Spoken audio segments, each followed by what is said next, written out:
You've never been at one either? No. Okay. So people either love him or hate him, and I hate him, right? Yeah. But I I like the hate it. people whose birthday it was, so I wanted to be a good sport, so we went. But the Marie loves him because Marie loves escape rooms, and you don't like escape rooms either. No, terrible. Yeah.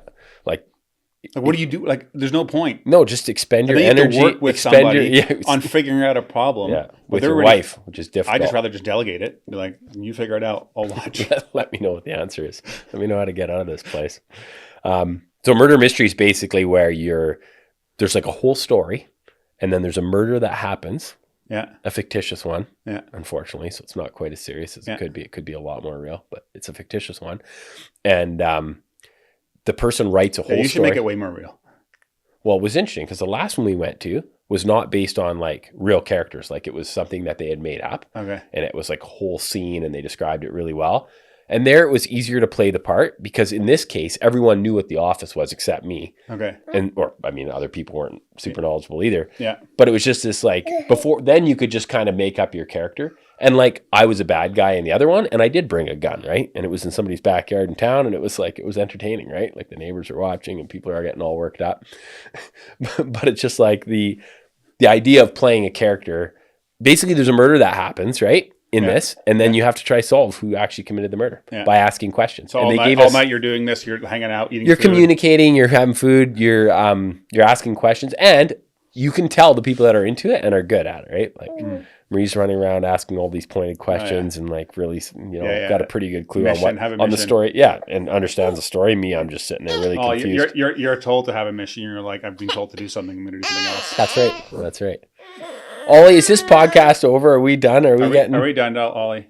Are we totally done here? Yeah. He's pretty happy. Talk to the audience. He's pretty happy, man. You tell him. You would not get one of my kids on my lap for that 15 or 20 minutes to save your life. He's a cute kid. Do you think he's hungry, Kyle? I have no idea. Anytime somebody's unhappy, I give them food. Okay, that's my answer to all problems. Little pause here, and we'll get some. Get a bottle for this kid or something. Can you hold him a second? Here, buddy. Oh yeah, I got a lot of cow poop on me. I came straight from the barn. Ooh, bottle for you. You like a bottle? Okay, interrupt this podcast to feed a baby. How old is he? 6 months, 20 pounds. Solid, man. Solid. Quickly, give him the bottle. Quickly. She's panicking. Can you hold it? No, not yet. Yeah, you can. Let's go half the time.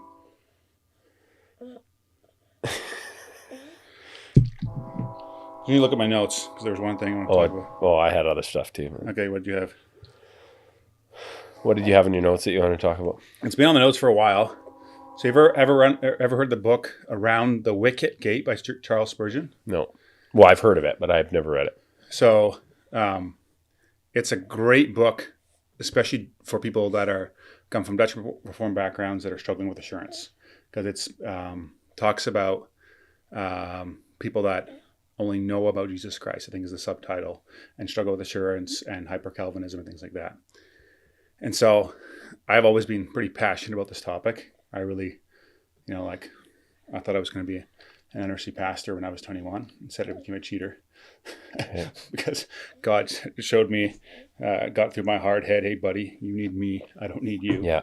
But I loved that book. So I sent that book out to every elder and deacon in North America in the denomination, NRC denomination, with a bunch of friends who did it and wrote out, sent a letter with it.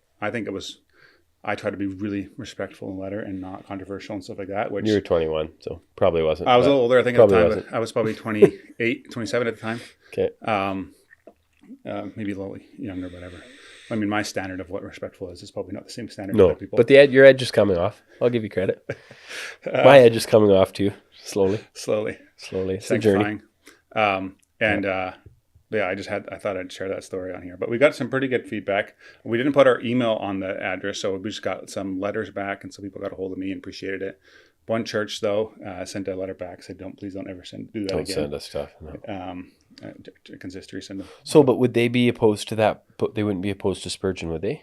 Yeah, I think a lot of them would be. They would be. Yeah, Okay, yeah. fair enough. I probably should have sent John Bunyan's book. Hey guys, if you enjoyed that episode and were blessed by it, would you be willing to support the show? That would help a lot in creating more content, improving the quality of the content, putting the production value, getting more guests on, and me being able to spend more time and energy towards it. So if you're interested in doing that, you can click up here and it'll take you to a support page. But you can also subscribe to the podcast by clicking over here and doing that. Thanks again for listening, and I'll catch you on the next one.